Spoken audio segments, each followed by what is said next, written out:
My name's Rita Conerly. I'm native here to Champaign, Urbana, and I'm a part of HV Neighborhood Transformations, which is Hood Vote, Hood Voice, Hood Vision. Our organization was actually started in the Illinois Department of Corrections by Maurice Hayes and William Brown, KT.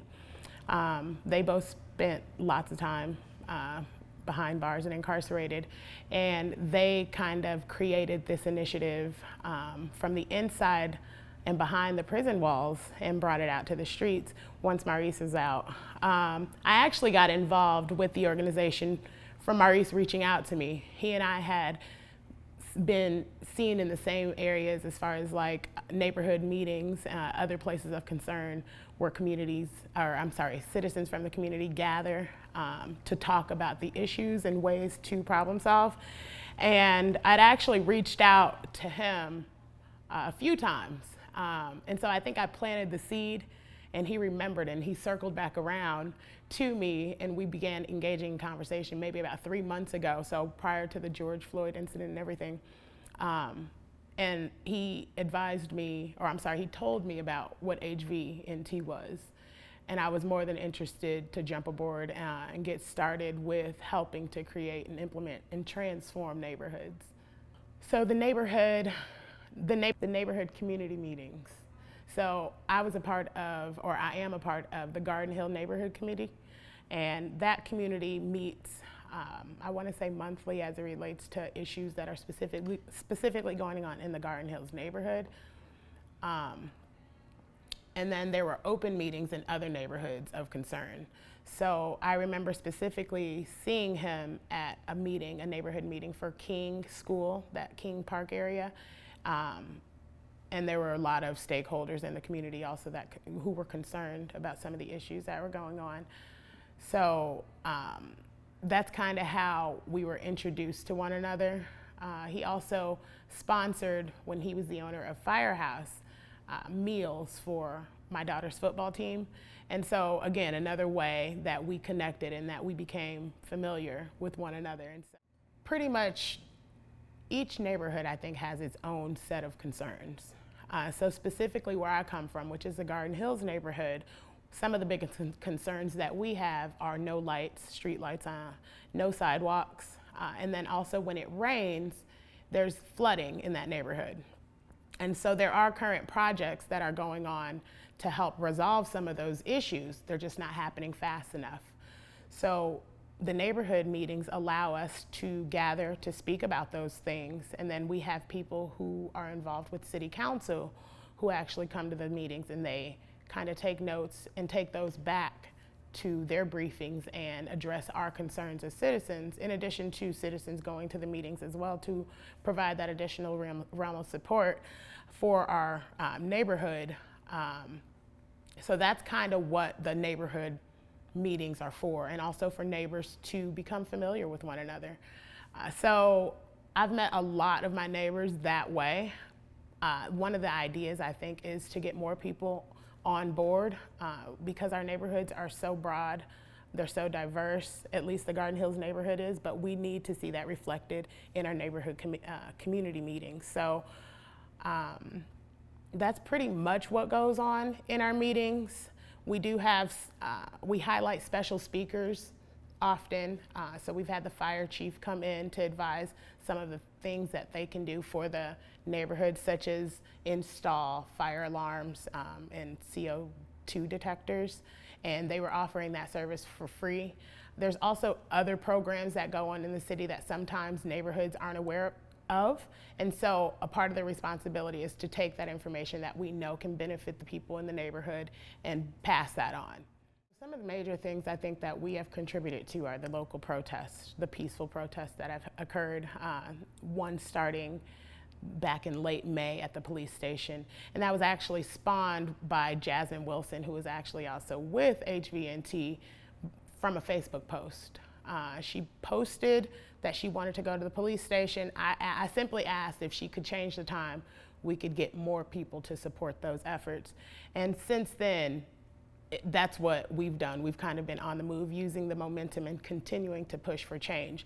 We know HVNT, one of the greatest ways to obtain that change is by voting, by in power in numbers showing up to school board meetings, city council meetings.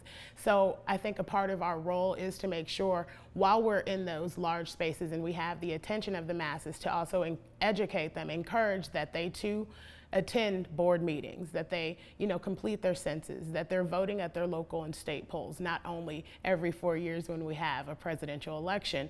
And I think that the important part is planting those gems in people and letting them know that, hey, you have a right, you have a voice, and HVNT is here to help amplify that. We're here to help, I think, provide an additional realm of support to people who may not have had it, to people who may not know.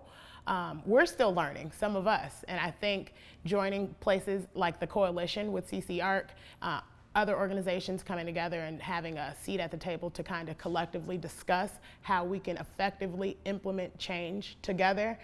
I think that's one of the greatest things of all of this. And the more people that we have, I think the more effective our change can be. And that's what we're educating, people, letting them know, hey, if you just, take some time to listen, take some time to hear what HVNT is really trying to do and how you can do that, because we need, like we say, we need you to help us help you. So in order for us to help you, we need to know the resources that you need so that we can direct you to those resources, because we are enriched with resources here in Champaign-Urbana. People just don't know how to access them. And part of our goal is to make sure that we're bridging those gaps and we're providing people with the resources that they need to help them thrive. That's one of our greatest goals, is to see transformations in our neighborhoods, but in order to do that, we have to transform the citizens individually. We have to start with the mindset. And I think that's one of the things that we aim to do, is show people, we believe in you, we're listening to you, we're actually in these neighborhoods with you. Because again, one of the things that we aim to do is get in the neighborhoods that people often overlook and are, afraid to go into, those at-risk neighborhoods. We don't consider them that. They're high hope neighborhoods, and the citizens that live in those neighborhoods too, they're high hope. They have potential.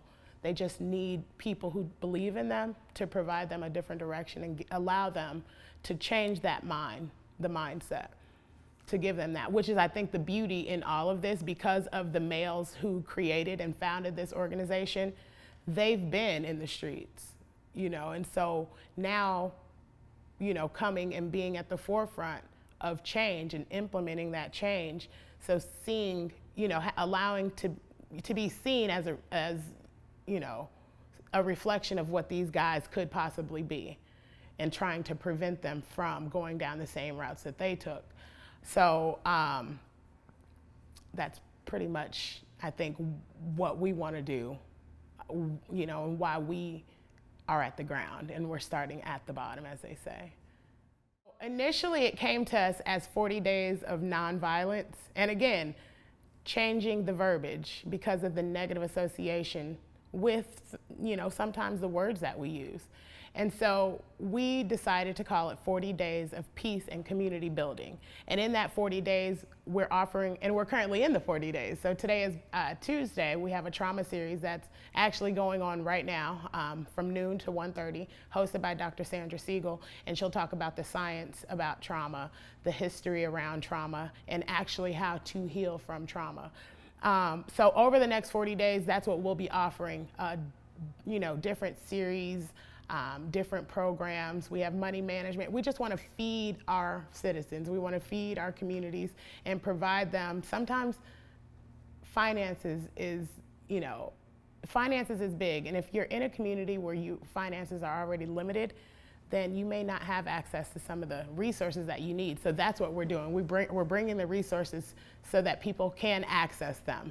And at least over the next 40 days, can utilize, hopefully, what we're providing them and can learn something from them.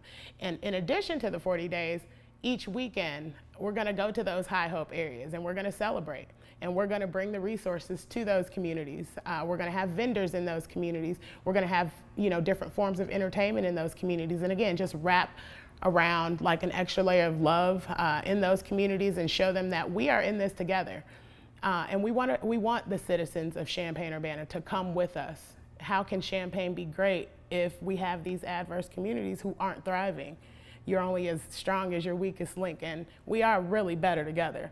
So we need partners to come in. If you've never been in these communities, come and join us. You know, they're totally safe. These people, they're just living where they can afford. And unfortunately, sometimes it's not the greatest conditions. So I think if we can come in and, again, just provide them with something different than maybe what they've experienced before, if they can see people that they've never seen in their neighborhoods, provide them compassion and show them love. You know, again, it's about changing the mindset, and it starts to open up, I think, different doors for people. We can say that we've already seen that with the Urbana police and them cutting the budget some. If we can continue to show positive improvements in other ways, such as with programs with HVNT, where we're giving people alternatives, and you know, we're actually, instead of using the police, we have violent interrupters that actually get out and try to neutralize situations and act as mediators. So I think if people take notice to HVNT's work and everything that we're really doing, then they can start to see that on a small scale we are implementing change. And if more people invest in what we're doing, the community efforts, and getting, you know, more involved in grassroots organizations, then they can see changes can be made outside of continuous investments in the police and investing in the communities. So, I mean, and we can see, and we look around at some of the examples with New York and Los Angeles and other places that are divesting in their police organizations, and they're seeing changes, and not a great need for the police, but other services such as social services and mental health and counseling. And so I think if we can offer people those services that they need versus the police as a service that's not useful, then I think that we can really start to see a change and more funding going towards the programs and really defunding the police.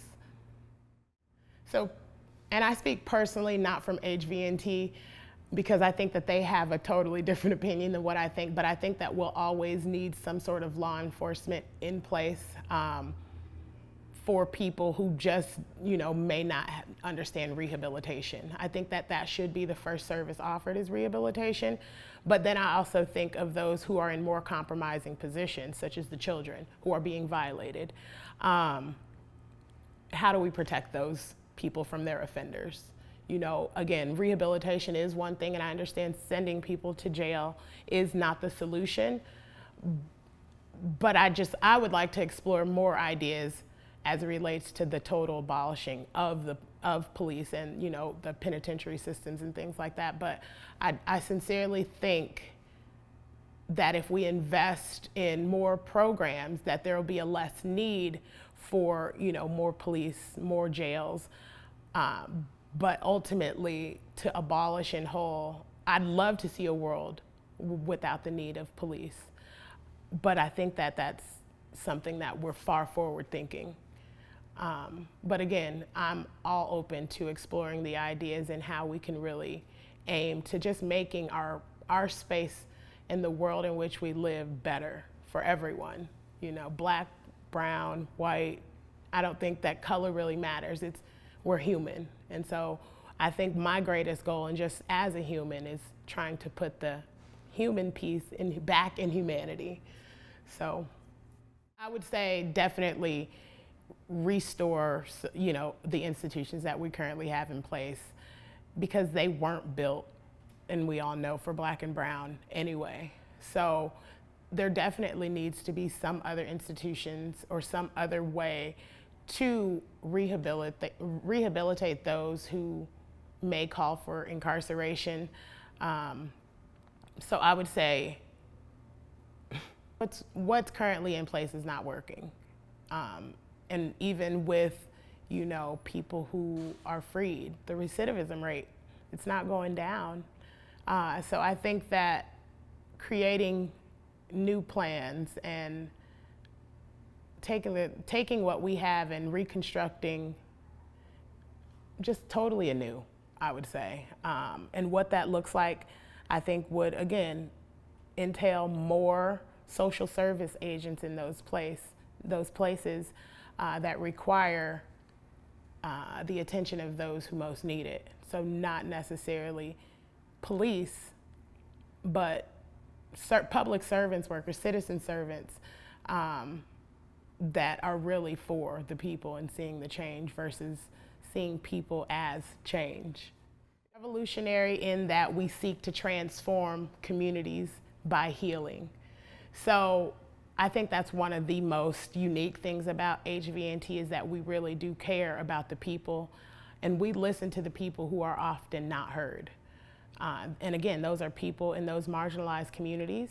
Those are people who have previously been incarcerated, people who have a felony on their background, people who have had experiences that are unconventional. Those are the people that we listen to. And those are the people that we know seek the most change. How can you effectively change a community if you're not working on the people who most need it? And I think that it does take everyone in this community, so with as much or as little as you have. And I think that if you can just lend a hand, and sometimes that may just mean a phone call, you know, something as simple as that.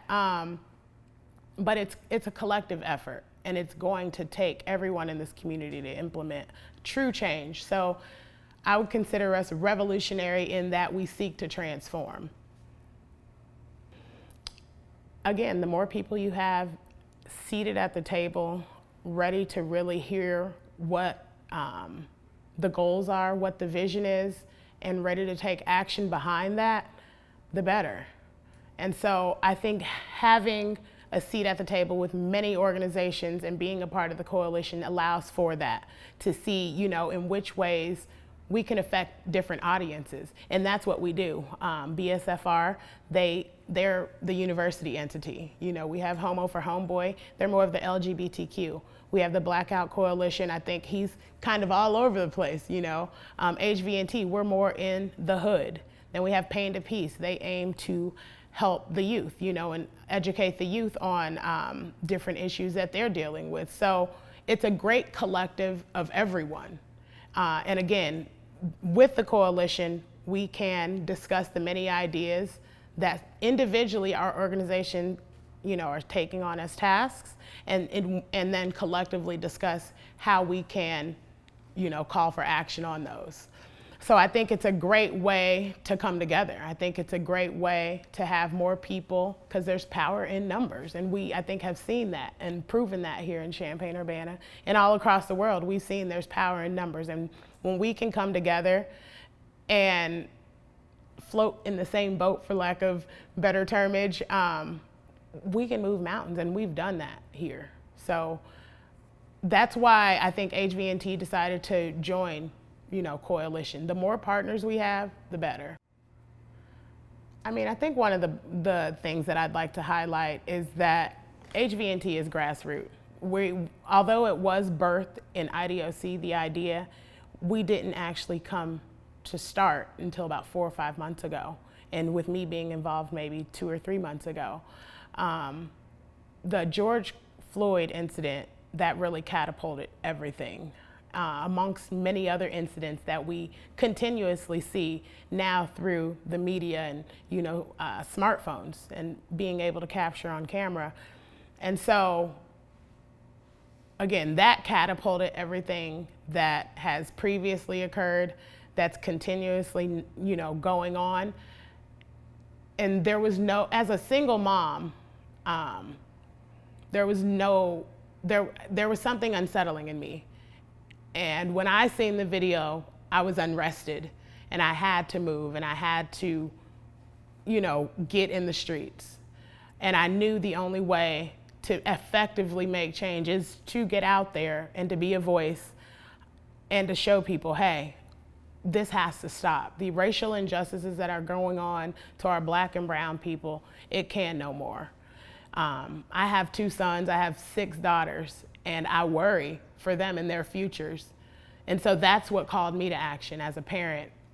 And I've also worked as an advocate in this town for a very long time. So I also like to think of myself as a role model for those who may look up to me or not, you know. But as a parent, and to hear a man call out for his mother, I was compelled to do something. Now, what that something looked like, I was not sure, because I don't like to take what we see reflected on and in the media, because I know a lot of the times the negative association with African Americans is sensationalized, but I knew something had to be done. And so for me, it was simply going out with my children and standing before the police station to let, you know, the world know, let the police know, let the community know, let passersby know, enough is enough.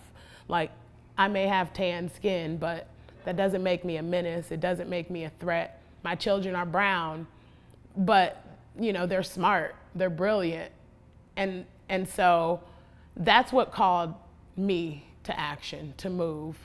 And I've always been very dedicated to this community. Again, I'm born and raised in Champaign. This community means a lot to me. But more than that, when I look at my neighbor, I look at them as a reflection of me. And so we're supposed to love our neighbors as we love ourselves. So that's one of the core roots of our foundation, is getting into those neighborhoods and loving those neighbors as we love ourselves. So that's pretty much all that I have, I think, for now.